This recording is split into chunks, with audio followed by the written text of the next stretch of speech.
Hello friends, good evening all of you. MRL study studio ಚಾನಲ್ಗೆ ತಮಗೆಲ್ಲರಿಗೂ ಸ್ವಾಗತಿಸುತ್ತಾ ಇವತ್ತಿನ ತರಗತಿಯಲ್ಲಿ ದೈಹಿಕ ಶಿಕ್ಷಣ ಪಠ್ಯಪುಸ್ತಕಕ್ಕೆ ಸಂಬಂಧಪಟ್ಟಂಥ ಹಾಗೆ HSTR, GPSTR ಮತ್ತು PSTR ಎಲ್ಲ ಆಲ್ ಕಾಂಪಿಟೇಟಿವ್ ಟೀಚರ್ ಎಕ್ಸಾಮ್ಗೆ ಹೆಲ್ಪ್ ಆಗುವಂಥ GK ಸಿಲೆಬಸ್ಸಲ್ಲಿ ಬರುವಂತಹ ಸಾಮಾನ್ಯ ಜ್ಞಾನದಲ್ಲಿ ಏನು GK 25 ಮಾರ್ಕ್ಸಿಗೆ ಕೇಳ್ತಾರೆ, ಆ ಒಂದು GKಗೆ ಸಂಬಂಧಪಟ್ಟಂಥ ಕ್ಲಾಸ್ ಇದು ಆಗಿರ್ತೈತಿ. ಯಾರೆಲ್ಲ HSTR, PSTR, GPSTR ಒಂದು ಎಕ್ಸಾಮ್ಗೆ ಪ್ರಿಪ್ರೇಷನ್ ಮಾಡ್ಕೊಳ್ತಾ ಇದ್ದಾರೆ ಅವರು ಈ ತರಗತಿಗಳನ್ನು ಬಳಸ್ಕೊಳ್ಳಿ ಅಂತ ಹೇಳ್ತಾ ಇವತ್ತಿನ ತರಗತಿಯನ್ನು ಪ್ರಾರಂಭಿಸೋಣ. ಆರೋಗ್ಯ ಮತ್ತು ನೈರ್ಮಲ್ಯ. ಆರೋಗ್ಯ ಅಂದರೆ ಏನು ಅಂತಂದರೆ ದೈಹಿಕ, ಮಾನಸಿಕ, ಸಾಮಾಜಿಕವಾಗಿ ಸಂಪೂರ್ಣ ಕಲ್ಯಾಣದ ಸ್ಥಿತಿಗೆ ಏನಂತೀವಿ ಆರೋಗ್ಯ ಅಂತೇಳಿ ಕರಿತೀವಿ. ಕೇವಲ ರೋಗವಿಲ್ಲದಿರುವುದೇ ಆರೋಗ್ಯವಲ್ಲ. ಕೇವಲ ರೋಗ ಇಲ್ಲ ಅಂದರೆ ನಮಗೆ ಯಾವುದೇ ರೋಗ ಇಲ್ಲಪ್ಪ ನಾವು ಆರೋಗ್ಯವಾಗಿದ್ದೀವಿ ಅಂದರೆ ಅದು ಆರೋಗ್ಯ ಅಲ್ಲ ಅಂತ ಅರ್ಥ. ಅವರು ದೈಹಿಕವಾಗಿಯೂ ಇರಬೇಕು, ಮಾನಸಿಕವಾಗಿಯೂ ಇರಬೇಕು, ಸಾಮಾಜಿಕವಾಗಿಯೂ ಸಂಪೂರ್ಣವಾಗಿ ಒಳ್ಳೆಯ ಸ್ಥಿತಿಯಲ್ಲಿ ಇರಬೇಕು. ಆ ಒಂದು ಒಳ್ಳೆಯ ಸ್ಥಿತಿಯಲ್ಲಿದ್ದರೆ ಅದಕ್ಕೇನಂತೀವಿ ಆರೋಗ್ಯ ಅಂತೇಳಿ ಕರಿತೀವಿ. ಇವಾಗ ನೈರ್ಮಲ್ಯ ಅಂದ್ರೇನು ಅಂತಂದರೆ ದೇಹ, ಪರಿಸರ ಮತ್ತು ಜೀವನ ಶೈಲಿಯಲ್ಲಿ ಸ್ವಚ್ಛತೆಯನ್ನು ಕಾಪಾಡಿಕೊಳ್ಳುವ ಅಭ್ಯಾಸಗಳಿಗೆ ಏನಂತೀವಿ ನೈರ್ಮಲ್ಯ ಅಂತೇಳಿ ಕರಿತೀವಿ. ದೇಹ ಆಗಿರ್ಬೋದು, ಪರಿಸರ ಆಗಿರ್ಬೋದು, ಜೀವನ ಶೈಲಿಯಲ್ಲಿ ಆಗಿರ್ಬೋದು, ಈ ಎಲ್ಲ ಒಂದು ಅಂಶಗಳಲ್ಲಿ ಸ್ವಚ್ಛತೆಯನ್ನು ಕಾಪಾಡಿಕೊಳ್ತೀವಲ್ಲ ಅದಕ್ಕೆ ಏನಂತೀವಿ ಅಭ್ಯಾಸ ಅಂತೇಳಿ ಕರಿತೀವಿ. ಆ ರೀತಿ ಅಭ್ಯಾಸಗಳಿದ್ದರೆ ಅದಕ್ಕೆ ಏನಂತೀವಿ ನೈರ್ಮಲ್ಯ ಅಂತೇಳಿ ಕರಿತೀವಿ. ಅಭ್ಯಾಸ ಅಲ್ಲ, ನೈರ್ಮಲ್ಯ ಅಂತೇಳಿ ಕರಿತೀವಿ. ಹಾಗಾದರೆ ಆರೋಗ್ಯ ನಮ್ಗೆ ಯಾಕೆ ಬೇಕು? ಆರೋಗ್ಯದ ಪ್ರಾಮುಖ್ಯತೆ ಏನು ಅಂತ ಹೇಳಿದ್ರೆ ರೋಗ ನಿರೋಧಕ ಶಕ್ತಿಯನ್ನು ಹೆಚ್ಚಿಸ್ತದೆ. ನಾವು ಆರೋಗ್ಯವಾಗಿದ್ವಿ ಅಂದರೆ ನಮ್ಮ ರೋಗ ನಿರೋಧಕ ಶಕ್ತಿ ಏನಾಗ್ತೈತಿ ಹೆಚ್ಚಾಗ್ತೈತಿ. ಶಾರೀರಿಕ ಮತ್ತು ಮಾನಸಿಕ ಕಾರ್ಯಕ್ಷಮತೆ ಏನಾಗ್ತೈತಿ ಸುಧಾರಿಸ್ತೈತಿ. ಉತ್ತಮ ಜೀವನ ಮಟ್ಟ ಮತ್ತು ಆಯುಷ್ಯ ಕೂಡ ಹೆಚ್ಚಾಗ್ತೈತಿ. ನಾವು ಆರೋಗ್ಯವಾಗಿದ್ದೀವಿ ಅಂದರೆ ಇವೆಲ್ಲ ಅಂಶಗಳು ಏನಾಗ್ತವೆ ಇಲ್ಲಿ ಇಂಪ್ರೂವ್ಮೆಂಟ್ ಆಗ್ತವೆ. ಈಗ ಆರೋಗ್ಯದ ವಿಧಗಳು ನೋಡಿರಿ. ಆರೋಗ್ಯದ ವಿಧಗಳಲ್ಲಿ ಮುಖ್ಯವಾಗಿ ದೈಹಿಕ ಆರೋಗ್ಯ ಅಂತೇಳಿ ನೋಡ್ತೀವಿ. ನಾವು ದೈಹಿಕವಾಗಿ ಆರೋಗ್ಯವಾಗಿದ್ದೀವಿ ಅಂದರೆ ನಾವೇನು ಮಾಡಬೇಕಂದ್ರೆ ಸಮತೋಲಿತ ಆಹಾರ ಸೇವನೆ ಮಾಡಬೇಕು. ಅಂದರೆ ಸಮತೋಲನ ಆಹಾರ ಸೇವನೆ ಮಾಡಬೇಕು. ಹಾಗಾದರೆ ಸಮತೋಲನ ಆಹಾರ ಅಂದ್ರೇನು ಅಂದರೆ ಆಹಾರದ ಘಟಕಗಳೆಲ್ಲವೂ ಏನಾಗಿರಬೇಕು ಸಮ ಪ್ರಮಾಣದಲ್ಲಿ ಇರುವಂತೆ ನಾವು ಆಹಾರವನ್ನು ಸೇವನೆ ಮಾಡಿದ್ರೆ ಕೇಳ್ತೀವಿ ಸಮತೋಲನ ಆಹಾರ ಅಂತೇಳಿ ಕರಿತೀವಿ. ಹಾಗೆ ನಿಯಮಿತ ವ್ಯಾಯಾಮ ಇರಬೇಕು. ಡೈಲಿ ಇರಬೇಕು, ನಿರಂತರವಾದಂತಹ ವ್ಯಾಯಾಮ ನಾವು ಮಾಡ್ತಾ ಇರಬೇಕು. ಸಾಕಷ್ಟು ನಿದ್ರೆ ಇರಬೇಕು. ಕನಿಷ್ಠ 7 ರಿಂದ 8 ಗಂಟೆ ನಾವು ಕಾಲ ನಿದ್ರೆಯನ್ನು ಮಾಡ್ತಾ ಇರಬೇಕು. ಹಾನಿಕಾರಕ ವಸ್ತುಗಳನ್ನು ಮಾಡಬೇಕಿಲ್ಲಿ ತಪ್ಪಿಸಬೇಕು. ಹಾನಿಕಾರಕ ವಸ್ತುಗಳನ್ನು ನಾವು ಏನು ಮಾಡಬೇಕು ಸೇವಿಸುವುದನ್ನು ಬಿಟ್ಬಿಡಬೇಕು. ಈ ಎಲ್ಲ ಅಂಶಗಳಿಂದ ನಾವೇನು ಮಾಡ್ಬೋದು ದೈಹಿಕವಾಗಿ ಆರೋಗ್ಯವನ್ನು ಕಾಪಾಡ್ಕೊಳ್ಬೋದು. ಹಾಗಾದರೆ ಇವಾಗ ಮಾನಸಿಕವಾಗಿ ಆರೋಗ್ಯ ಇರಬೇಕಾದ್ರೆ ನಾವು ಹೇಗಿರಬೇಕು ಅಂತಂದರೆ ಒತ್ತಡ ನಿರ್ವಹಣೆ ಇರಬೇಕು. ಅಂದರೆ ಒತ್ತಡದಲ್ಲಿ ಸಿಲುಕಬಾರ್ದು, ಒತ್ತಡಗಳನ್ನು ನಿರ್ವಹಣೆ ಮಾಡ್ತಾ ಇರಬೇಕು. ಸಕಾರಾತ್ಮಕ ಚಿಂತನೆ ಇರಬೇಕು. ನೆಗೆಟಿವ್ ಥಾಟ್ಸ್ ಬಿಟ್ಬಿಡಬೇಕು. ಇನ್ನು ಯಾವಾಗಲೂ ಸಕಾರಾತ್ಮಕವಾದಂಥ ಚಿಂತನೆಯನ್ನು ನಾವು ಮಾಡಬೇಕಿಲ್ಲಿ. ಸಾಮಾಜಿಕವಾಗಿ ಬೆಂಬಲ ಇರಬೇಕು. ಹವ್ಯಾಸಗಳಿರಬೇಕು. ಅಂದರೆ ಹವ್ಯಾಸಗಳಂದರೆ ಒಳ್ಳೆಯ ಹವ್ಯಾಸಗಳಿರಬೇಕು. ಪುಸ್ತಕ ಬರೆಯೋದಾಗಿರ್ಬೋದು, ಓದುವುದಾಗಿರ್ಬೋದು, ಈ ರೀತಿ ಒಳ್ಳೆಯ ಹವ್ಯಾಸಗಳು ಇರಬೇಕು. ಎಲ್ಲ ಅಂಶಗಳಕ್ಕೆ ಮಾನಸಿಕ ಆರೋಗ್ಯ ಉತ್ತಮವಾಗಲಿಕ್ಕೆ ಸಹಾಯಕ ಮಾಡ್ತೇವೆ. ಹಾಗೆ ಸಾಮಾಜಿಕ ಆರೋಗ್ಯ ಉತ್ತಮವಾಗಿರ್ಬೇಕಾದ್ರೆ ಏನು ಮಾಡಬೇಕು ಅಂದರೆ ಆರೋಗ್ಯಕರ ಸಂಬಂಧಗಳಿರಬೇಕು. ಇತರರಿಗೆ ಗೌರವ ಇರಬೇಕು. ಉತ್ತಮ ಸಂವಹನ ಕೌಶಲ್ಯ ಇರಬೇಕು. ಉತ್ತಮ ಸಂವಹನ ಕೌಶಲ್ಯ, ಇತರರಿಗೆ ಗೌರವ, ಆರೋಗ್ಯಕರ ಸಂಬಂಧಗಳು ಇವೆಲ್ಲ ಏನಾಗ್ತವೆ ಸಾಮಾಜಿಕ ಆರೋಗ್ಯ ಕಾಪಾಡ್ಕೊಳ್ಳೋಕ್ಕೆ ಹೆಲ್ಪ್ ಆಗ್ತವೆ. ಈಗ ಪರಿಸರ ಆರೋಗ್ಯ ಹೇಗಿರಬೇಕಂದ್ರೆ ಸ್ವಚ್ಛ ಪರಿಸರ ಇರಬೇಕು. ತ್ಯಾಜ್ಯ ನಿರ್ವಹಣೆ ಇರಬೇಕು. ಮನೆ ನಿಯಂತ್ರಣ ಇರಬೇಕು. ಈಗೆಲ್ಲ ಅಂಶಗಳನ್ನು ಏನ್ಬೋದು ಮಾಡ್ಬೋದು ಅಂದರೆ ಪರಿಸರವನ್ನು ಆರೋಗ್ಯಕರವಾಗಿ ಇಟ್ಕೊಳ್ಬೋದು. ಈಗ ನೈರ್ಮಲ್ಯದ ವಿಧಗಳು ಮತ್ತು ಅಭ್ಯಾಸಗಳು. ನೈರ್ಮಲ್ಯದಲ್ಲಿ ವಿಧಗಳು ಬರ್ತವೆ. ಯಾವ್ಯಾವ ವಿಧಗಳಂದರೆ ವೈಯಕ್ತಿಕ ನೈರ್ಮಲ್ಯದಲ್ಲಿ ಕೈ ನೈರ್ಮಲ್ಯ. ಕೈಯನ್ನು ಯಾವ ರೀತಿ ಸ್ವಚ್ಛವಾಗಿ ಇಟ್ಕೋಬೇಕು ಅಂತೇಳಿ 20 ಸೆಕೆಂಡ್ಗಳ ಕಾಲ ಏನು ಮಾಡಬೇಕು ಸೋಪಿನಿಂದ ಕೈಗಳನ್ನು ತೊಳಿಬೇಕು. ಸತತವಾಗಿ 20 ಸೆಕೆಂಡ್ ಕಾಲ ಮಾಡಬೇಕು. ನಾವು ಸೋಪಿನಿಂದ ಕೈಗಳನ್ನು ತೊಳಿಬೇಕು. ಊಟಕ್ಕೆ ಮೊದಲು ಮತ್ತು ಶೌಚಾಲಯಕ್ಕೆ ಹೋದ ನಂತರ ಈ ಒಂದು ಕೈ ತೊಳೆಯುವಂತಹ ಕೆಲಸವನ್ನು ಮಾಡಬೇಕು. ಸಾರ್ವಜನಿಕ ಮೇಲ್ಮೈಗಳನ್ನು ಮುಟ್ಟಿದ ನಂತರ ಸಾರ್ವಜನಿಕ ವಸ್ತುಗಳು ಯಾವುದೇ ಆದಾಗಲಿ ನಾವು ಮುಟ್ಟಿದ್ದೀವಿ ಅಂದರೆ ಏನು ಮಾಡಬೇಕು ನಾವು 20 ಸೆಕೆಂಡ್ಗಳ ಕಾಲ ಕೈಯನ್ನು ತೊಳಿಬೇಕು. ಬಾಯಿಯ ನೈರ್ಮಲ್ಯ. ಬಾಯಿ ಹೇಗೆ ನೈರ್ಮಲ್ಯ ಇಟ್ಕೋಬೇಕಂದ್ರೆ ದಿನಕ್ಕೆ 2 ಬಾರಿ ಹಲ್ಲುಜ್ಜಬೇಕು. ಬೆಳಗ್ಗೆ ತಕ್ಷಣ ಹಲ್ಲುಜ್ಜಬೇಕು. ಸಾಯಂಕಾಲ ಊಟ ಎಲ್ಲ ಮುಗಿಸ್ಕೊಂಡು ಅವಾಗೆ ಹಲ್ಲುಜ್ಜಬೇಕು. ಈ ರೀತಿ 2 ಸಲ ಹಲ್ಲುಜ್ಜಬೇಕು. ಹಾಗೆ ದಂತ ತಪಾಸಣೆ ಅಂದರೆ ಹಲ್ಲಿನ ತಪಾಸಣೆ ಕೂಡ ನಾವು ಮಾಡ್ಕೋಬೇಕು. ಈಗ ಸ್ನಾನ. ಪ್ರತಿದಿನ ಸೋಪಿನಿಂದ ಉಗುರುಗಳನ್ನು ಟ್ರಿಮ್ ಮಾಡಿಕೊಳ್ಬೇಕು. ಪ್ರತಿದಿನ ಮಾಡಬೇಕು, ಸೋಪಿನಿಂದ ಸ್ನಾನ ಮಾಡಬೇಕು, ಉಗುರುಗಳನ್ನು ಟ್ರಿಮ್ ಮಾಡಿಕೊಳ್ಬೇಕು. ಕೂದಲು ಮತ್ತು ಚರ್ಮದ ಆರೋಗ್ಯ ಏನು ಮಾಡಬೇಕು, ನಾವಿಲ್ಲಿ ನೋಡ್ಕೊಳ್ಬೇಕು. ಇದು ಏನಾಯಿತು, ವೈಯಕ್ತಿಕ ಆರೋಗ್ಯ ಆಯಿತು. ಈಗ ಆಹಾರ ನೈರ್ಮಲ್ಯ. ಹಣ್ಣುಗಳನ್ನು ಅಥವಾ ತರಕಾರಿಗಳನ್ನು ಏನು ಮಾಡಬೇಕು, ತೊಳೆದು ಸೇವನೆ ಮಾಡಬೇಕು. ಸುರಕ್ಷಿತ ತಾಪಮಾನದಲ್ಲಿ ನಾವು ಏನು ಮಾಡಬೇಕು, ಅಡುಗೆ ಮಾಡಬೇಕು. ಹಳಸಿದ ಆಹಾರವನ್ನು ತಪ್ಪಿಸಬೇಕು, ಹಳಸಿದ ಆಹಾರವನ್ನು ತಿನ್ನಬಾರ್ದು. ಸುರಕ್ಷಿತ ನೀರಿನ ಬಳಕೆ ಮಾಡಬೇಕು. ಇವೆಲ್ಲ ಮಾಡೋದರಿಂದ ಏನಾಗ್ತದೆ, ಆಹಾರ ನೈರ್ಮಲ್ಯ ನಮಗೆ ಉಂಟಾಗ್ತದೆ. ಹಾಗೆ ಮನೆ ನೈರ್ಮಲ್ಯ.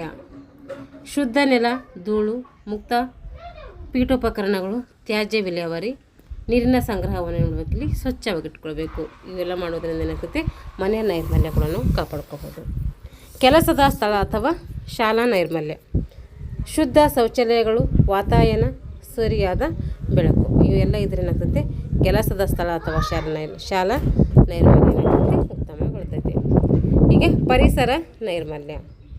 ಪರಿಸರ ನೈರ್ಮಲ್ಯದಿಂದ ಕಸ ಹಾಕುವುದನ್ನು ತಪ್ಪಿಸ್ಬೋದು. ನಾವು ಪ್ಲಾಸ್ಟಿಕ್ ಬಳಕೆಯನ್ನು ಕಡಿಮೆ ಮಾಡ್ಬೋದು, ಮರ ನೆಡಬೇಕು. ಇವೆಲ್ಲ ಮಾಡೋದರಿಂದ ಏನಾಗುತ್ತೆ, ಪರಿಸರ ನೈರ್ಮಲ್ಯವನ್ನು ಕೂಡ ನಾವು ಕಾಪಾಡ್ಕೊಳ್ಬೋದು.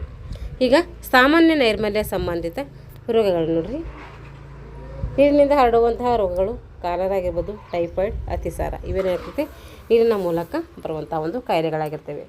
ವಾಯುಗಮಿ ರೋಗಗಳು ಅಂದರೆ ವಾಯುವಿನ ಅಂದರೆ ಗಾಳಿ ಮೂಲಕ ಬರುವಂಥ ರೋಗಗಳು ಅಂದರೆ ಕ್ಷಯ ಆಗಿರ್ಬೋದು, ಇನ್ಫ್ಲೂಯೆಂಜಾ ಆಗಿರ್ಬೋದು, ಇವೆಲ್ಲ ಏನಾಗ್ತವೆ ಗಾಳಿಯ ಮೂಲಕ ಬರುವಂತಹ ರೋಗಗಳಾಗಿರ್ತವೆ. ರೋಗಕಾರಕಗಳಿಂದ ಹರಡುವಂಥ ರೋಗಗಳು ಯಾವುವು ಅಂತಂದರೆ ಅದರ ರೋಗಾಣುಗಳಿಂದ ಒಂದು ಕೀಟದಿಂದ ಇನ್ನೊಂದು ಕೀಟಕ್ಕೆ ಹರಡುವಂತಹ ರೋಗಗಳು ಅವು ಯಾವಂದರೆ ಮಲೇರಿಯಾ ಆಗಿರ್ಬೋದು, ಡೆಂಗು ಆಗಿರ್ಬೋದು, ಇವೆಲ್ಲ ಏನು ಮಾಡ್ತವೆ ಕೀಟಗಳಿಂದ ಅಥವಾ ರೋಗಕಾರಕಗಳಿಂದ ಹರಡುವಂಥ ರೋಗಗಳಾಗಿರ್ತವೆ ಇವು.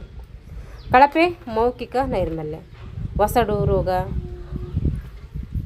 ಹಲ್ಲು ಕೊಳೆತ, ಇವೆಲ್ಲ ಏನಾಗ್ತವೆ ಕಳಪೆ ಮೌಖಿಕ ನೈರ್ಮಲ್ಯಕ್ಕೆ ಉದಾಹರಣೆ ಆಗುತ್ತೆ. ಇವೆಲ್ಲ ನಾವು ನೋಡೋಕ್ಕೂ ಸ್ವಚ್ಛವಾಗಿ ಇಟ್ಕೊಳ್ಬೇಕು. ಈಗ ಆರೋಗ್ಯ ನೈರ್ಮಲ್ಯದ ಮಹತ್ವ. ಆರೋಗ್ಯ ಮತ್ತು ನೈರ್ಮಲ್ಯದ ಮಹತ್ವ ನೋಡ್ರಿ. ರೋಗಭಾರ ಕಡಿತ ಆಗ್ತೈತೆ. ನಾವು ಆರೋಗ್ಯವಾಗಿದ್ದೀವಿ ಅಂದರೆ ನಮಗೆ ಯಾವುದೇ ಡಿಸೀಸ್ ಬಡನಿಂದ ನಾವು ಬಳಲೋದಿಲ್ಲ, ರೋಗಭಾರವನ್ನು ನಮಗೆ ಬರೋದಿಲ್ಲ. ಉತ್ಪಾದಕತೆ ಮತ್ತು ಮಾನವ ಸಂಪನ್ಮೂಲ ಅಭಿವೃದ್ಧಿ ಆಗ್ತೈತೆ. ನಾವು ಆರೋಗ್ಯವಾಗಿದ್ದೀವಿ ಅಂದರೆ ಅಲ್ಲಿ ಉತ್ಪಾದಕತೆ ಮತ್ತು ಮಾನವ ಸಂಪನ್ಮೂಲ ಏನಾಗ್ತೈತೆ ಅಭಿವೃದ್ಧಿ ಆಗ್ತೈತೆ. ಶಿಶು ಮರಣ ದರ ಮತ್ತು ಮಾತೃ ಮರಣ ದರ ಏನಾಗ್ತೈತೆ ಇಲ್ಲಿ ಇಳಿಕೆ ಆಗ್ತೈತೆ ಅಂದರೆ ಕಡಿಮೆ ಆಗ್ತೈತೆ. SDG 3 ಅಂದರೆ ಗುಡ್ ಹೆಲ್ತ್, SDG 6 ಅಂದರೆ ಕ್ಲೀನ್ ವಾಟರ್, ಸ್ಯಾನಿಟೇಷನ್ಸ್, ಈ ರೀತಿ ಎಲ್ಲ ನೋಡ್ಬೋದು. ನಾವು ಆರೋಗ್ಯ ಮತ್ತು ನೈರ್ಮಲ್ಯದ ಮಹತ್ವವನ್ನು ನೋಡ್ಕೋಬೋದು. ಸರ್ಕಾರಿ ಕಾರ್ಯಕ್ರಮಗಳು ಮತ್ತು ಜಾಗೃತಿ. ಸ್ವಚ್ಛ ಭಾರತ ಅಭಿಯಾನ ಅಂದರೆ ಸ್ವಚ್ಛತಾ ಅಭಿಯಾನ, ರಾಷ್ಟ್ರೀಯ ಗ್ರಾಮೀಣ ಆರೋಗ್ಯ ಅಭಿಯಾನ, ಶಾಲಾ ಆರೋಗ್ಯ ಕಾರ್ಯಕ್ರಮಗಳು, ಪೋಷಣ್ ಅಭಿಯಾನ, ಪೌಷ್ಟಿಕ ಜಾಗೃತಿ, ಇವೆಲ್ಲವೂ ನಾವೇ ನೋಡ್ಬೋದು. ಸರ್ಕಾರಿ ಕಾರ್ಯಕ್ರಮಗಳು ಮತ್ತು ಜಾಗೃತಿ ಬಗ್ಗೆ ನೋಡೋದು ಇಲ್ಲಿ ತಿಳ್ಕೊಬೋದು. ಅಂದರೆ ಸ್ವಚ್ಛ ಭಾರತ ಅಭಿಯಾನ ಬಗ್ಗೆ, ಸ್ವಚ್ಛತಾ ಅಭಿಯಾನದ ಬಗ್ಗೆ ತಿಳ್ಕೊಬೋದು. ರಾಷ್ಟ್ರೀಯ ಗ್ರಾಮೀಣ ಆರೋಗ್ಯ ಅಭಿಯಾನದ ಬಗ್ಗೆ ತಿಳ್ಕೊಬೇಕು. ಶಾಲಾ ಆರೋಗ್ಯ ಕಾರ್ಯಕ್ರಮಗಳು, ಪೋಷಣ್ ಅಭಿಯಾನ ಮತ್ತು ಪೌಷ್ಟಿಕ ಜಾಗೃತಿ, ಈ ಎಲ್ಲ ಕಾರ್ಯಕ್ರಮಗಳ ಬಗ್ಗೆ ನೋಡ್ಬೋದು. ನಾವು ಜಾಗೃತಿಯನ್ನು ಮೂಡಿಸ್ಬೋದು. ಸ್ವಚ್ಛ ಭಾರತ ಅಭಿಯಾನ ಅಥವಾ ಸ್ವಚ್ಛತಾ ಮಿಷನ್. ಅಕ್ಟೋಬರ್ 2, 2014 ಏನು ಮಾಡಲಾಯಿತು, ಸ್ವಚ್ಛ ಭಾರತ ಅಭಿಯಾನ ಪ್ರಾರಂಭಿಸಲಾಯಿತು. ಇದು ಗುರಿ ಏನು, ಸ್ವಚ್ಛ ಭಾರತ ಅಭಿಯಾನದ ಗುರಿ ಏನು ಅಂದರೆ ಬಯಲು ಮಲ ವಿಸರ್ಜನೆ ನಿರ್ಮೂಲನೆ ಮಾಡೋದು.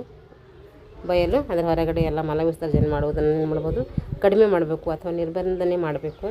ಘನತ್ಯಾಜ್ಯ ನಿರ್ವಹಣೆ ಮಾಡಬೇಕು. ನೈರ್ಮಲ್ಯ ಪದ್ಧತಿಗಳನ್ನು ಉತ್ತೇಜಿಸುವ ಮೂಲಕ ಸ್ವಚ್ಛ ಭಾರತವನ್ನು ಸಾಧಿಸುವುದು. ಇವೆಲ್ಲ ಏನಾಗ್ತವೆ ಸ್ವಚ್ಛ ಭಾರತ ಅಭಿಯಾನದ ಗುರಿಗಳಾಗಿರ್ತವೆ. ಗ್ರಾಮೀಣ ಮತ್ತು ನಗರ ಪ್ರದೇಶ ಎರಡಕ್ಕೂ ಕೂಡ ಇದು ಸಂಬಂಧಪಟ್ಟಿರ್ತೈತಿ. ಇವಾಗ ರಾಷ್ಟ್ರೀಯ ಗ್ರಾಮೀಣ ಆರೋಗ್ಯ ಮಿಷನ್ NRHM ಏನಂದರೆ ರಾಷ್ಟ್ರೀಯ ರೂರಲ್ ಹೆಲ್ತ್ ಮಿಷನ್. 2005 ರಾಷ್ಟ್ರೀಯ ಆರೋಗ್ಯ ಮಿಷನ್ ಅಡಿಯಲ್ಲಿ ಇದನ್ನು ನಾವು ಪ್ರಾರಂಭಿಸಿದ್ದೀವಿ. ಇದರ ಗುರಿ ಏನು ಅಂದರೆ ಗ್ರಾಮೀಣ ಜನಸಂಖ್ಯೆಗೆ, ವಿಶೇಷವಾಗಿ ದುರ್ಬಲ ಗುಂಪುಗಳಿಗೆ ಸುಲಭವಾಗಿ ಲಭ್ಯವಾಗುವ, ಕೈಗೆಟಕುವ ಮತ್ತು ಗುಣಮಟ್ಟದ ಆರೋಗ್ಯ ಸೇವೆಯನ್ನು ಒದಗಿಸುವುದು ಈ ಒಂದು NRHMನ ಗುರಿಯಾಗಿರ್ತದೆ. ಆಶಾ ಕಾರ್ಯಕರ್ತೆಯರು, ಚಲಿಸುವ ಮೊಬೈಲ್ ವೈದ್ಯಕೀಯ ಘಟಕಗಳು, ಗ್ರಾಮೀಣ ಆರೋಗ್ಯ ಮೂಲಸೌಕರ್ಯವನ್ನು ಕೂಡ ಏನು ಮಾಡ್ಬೋದು, ನಾವಿಲ್ಲಿ ಬಲಪಡಿಸ್ಬೋದು.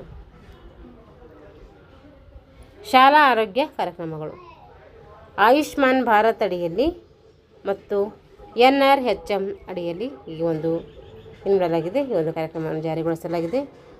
ಇದ್ರ ಗಮನ ಏನಪ್ಪ, ಎದಸತ್ತ ಗಮನ ಹರಿಸ್ತದೆ ಅಂದರೆ ಆರೋಗ್ಯ ತಪಾಸಣೆ ಮಾಡುವುದು, ನೈರ್ಮಲ್ಯ ಶಿಕ್ಷಣ, ಪೌಷ್ಟಿಕಾಂಶ ಜಾಗೃತಿ, ಶಾಲಾ ಮಕ್ಕಳಿಗೆ ಮಾನಸಿಕ ಆರೋಗ್ಯ ಬೆಂಬಲ, ಇವೆಲ್ಲ ಏನಾಗ್ತವೆ ಶಾಲಾ ಆರೋಗ್ಯ ಕಾರ್ಯಕ್ರಮದ ಅಂಶಗಳಾಗಿರ್ತವೆ.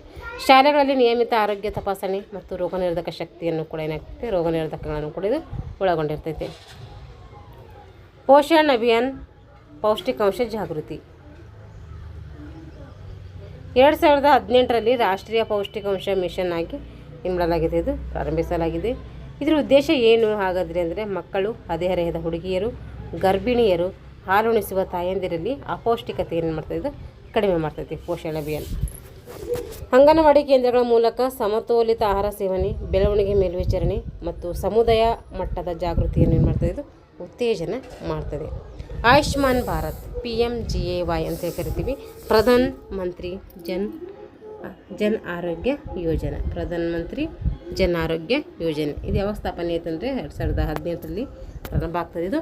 ಹಾಗಾದರೆ ಇದ್ರ ಉದ್ದೇಶ ಏನು ಅಂದರೆ ಆರ್ಥಿಕವಾಗಿ ಹಿಂದುಳಿದ ಕುಟುಂಬಗಳಿಗೆ ವರ್ಷಕ್ಕೆ 5 ಲಕ್ಷದವರೆಗೆ ಏನು ಮಾಡ್ತೀವಿ ಉಚಿತ ಚಿಕಿತ್ಸೆಯನ್ನು ಇದು ನೀಡ್ತೈತಿ. Ayushman Bharat health and wellness centres HWCs. ಇದ್ರ ಉದ್ದೇಶ ಏನಂದರೆ ಪ್ರಾಥಮಿಕ ಆರೋಗ್ಯ ವ್ಯವಸ್ಥೆಯನ್ನು ಬಲಪಡಿಸಬೇಕು. ಇದರ ಸೇವೆಗಳು ಏನು ಹಾಗಾದರೆ ಅಂದರೆ NCDS ಅಂದರೆ ನಾನ್ ಕಮ್ಯುನಿಕೇಬಲ್ ಡಿಸೀಸಸ್, ಡಯಾಬಿಟಿಸ್, BP, ಮಾತೃ ಶಿಶು ಆರೋಗ್ಯ, ಮಾನಸಿಕ ಆರೋಗ್ಯ ಮತ್ತು ಯೋಗ ಇವೇನಾಗ್ತವೆ ಆಯುಷ್ಮಾನ್ ಭಾರತದಲ್ಲಿ ಬರುವಂತಹ ಅಂಶಗಳಾಗಿರ್ತವೆ. ರಾಷ್ಟ್ರೀಯ ಆರೋಗ್ಯ ಮಿಷನ್ ಇದು ಯಾವಾಗ ಪ್ರಾರಂಭ ಆಯ್ತು ಅಂದರೆ 2013ರಲ್ಲಿ ಪ್ರಾರಂಭ ಆಗ್ತದೆ. NRHM ಅಂದರೆ ನ್ಯಾಷನಲ್ ರೂರಲ್ ಹೆಲ್ತ್ ಮಿಷನ್ ಮತ್ತು NUHM national urban health mission ಸಂಯೋಜನೆಯಲ್ಲಿ ಇದು ಏನಾಗ್ತೈತೆ ಪ್ರಾರಂಭ ಆಗ್ತೈತಿ. ಹಾಗಾದರೆ ಇದರ ಉದ್ದೇಶ ಏನು ಅಂದರೆ ಗ್ರಾಮೀಣ ಮತ್ತು ನಗರ ಆರೋಗ್ಯ ಸೇವೆಗಳಲ್ಲಿ ಅಸಮಾನತೆ ಕಡಿಮೆ ಮಾಡುವುದು ಈ ರಾಷ್ಟ್ರೀಯ ಆರೋಗ್ಯ ಮಿಷನ್ದ ಒಂದು ಉದ್ದೇಶ ಆಗಿರ್ತೈತಿ. ಪೋಷಣ್ ಅಭಿಯಾನ್ ಇದು ಯಾವಾಗ 2018ರಲ್ಲಿ ಇದನ್ನು ಕೂಡ ಪ್ರಾರಂಭ ಮಾಡ್ತಾರೆ. ಇದರ ಉದ್ದೇಶ ಏನು ಅಂದರೆ ಮಕ್ಕಳ ಮತ್ತು ಮಹಿಳೆಯರ ಪೋಷಣ ಹೀನತೆ ಏನು ಮಾಡ್ತೈತಿ ಇಲ್ಲಿ ನಿವಾರಣೆ ಆಗ್ತೈತಿ. ಸ್ವಚ್ಛ ಭಾರತ ಮಿಷನ್ 2014ರಲ್ಲಿ ಇದು ಪ್ರಾರಂಭ ಆಗ್ತೈತೆ. ಇದರ ಉದ್ದೇಶ ಏನಂದರೆ ಬಹಿರಂಗ ಮಲ ವಿಸರ್ಜನೆ ಮುಕ್ತ ಭಾರತ, ಬಹಿರಂಗವಾಗಿ ಮಲ ವಿಸರ್ಜನೆ ಮಾಡುವುದನ್ನು ಮಾಡ್ತದೆ ಮುಕ್ತ ಮಾಡ್ತೈತೆ.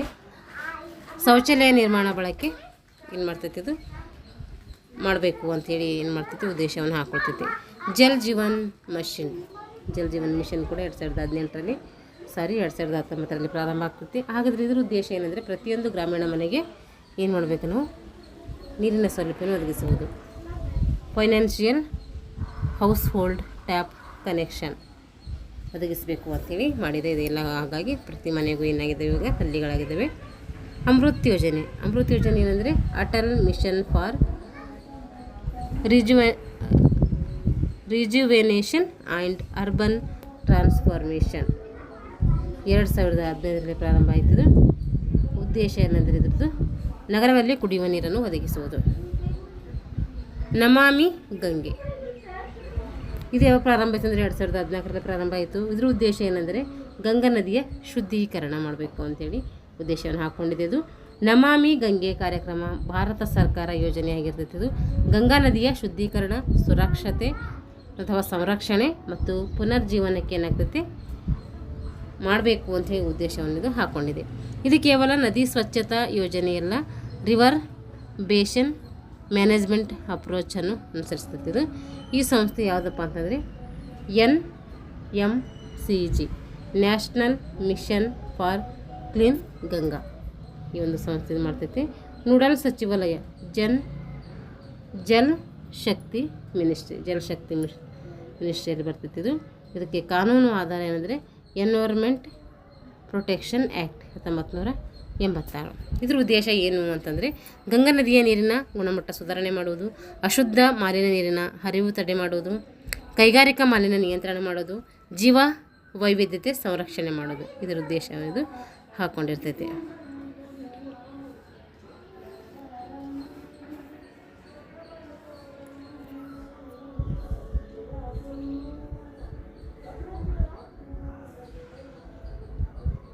ಇದು ಸಸ್ಟೈನಬಲ್ ಐತೆ ಇದು ನೋಡ್ರಿ. ಇದ್ರ ಬಗ್ಗೆ ನೆಕ್ಸ್ಟ್ ಯಾವುದು ಟಾಪಿಕಲ್ಲಿ ಹೇಳ್ತೀನಿ. ಇದು ಇಲ್ಲಿಗೆ ಸಾಕು. ಇದನ್ನೊಂದು ಪಾರ್ಟ್ 2 ಆಗಿ ಮಾಡ್ತೀನಿ ಇದ್ರ ಮುಂದಿಂದು. ಇಷ್ಟು ಆರೋಗ್ಯ ನೈರ್ಮಲ್ಯದ ಬಗ್ಗೆ ಸಂಕ್ಷಿಪ್ತವಾಗಿ ತಿಳ್ಕೊಂಡಿದ್ವಿ. ಮುಂದಿನ ತರಗತಿಯಲ್ಲಿ ಮುಂದಿನ ಒಂದು ಕಂಟೆಂಟ್ನೊಂದಿಗೆ ಮತ್ತೆ ಭೇಟಿಯಾಗೋಣ ಅಂತ ಹೇಳ್ತಾ ಇಲ್ಲಿಗೆ ತರಗತಿಯನ್ನು ಮುಗಿಸ್ತಾ ಇದ್ದೀನಿ. ಎಲ್ಲರಿಗೂ ಧನ್ಯವಾದಗಳು.